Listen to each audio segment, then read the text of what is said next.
Vivo is among the first makers to offer the tall, bezel-less display on a budget mid-ranger. The 18:9 display is 5.7 inches in diagonal, which is a bit of a stretch for its 720 by 1440 resolution. Still, at 282 pixel density we saw no pixelization, and while the screen won't top any charts, it is quite enough for the class. Beneath the surface of the IPS LCD panel lies a standard RGB pixel arrangement with an equal number of subpixels for each primary color.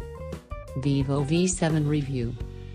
The Vivo V7 display has a maximum brightness of 470 nits and impressively deep black levels, which led to an excellent contrast ratio of 1 to 1593.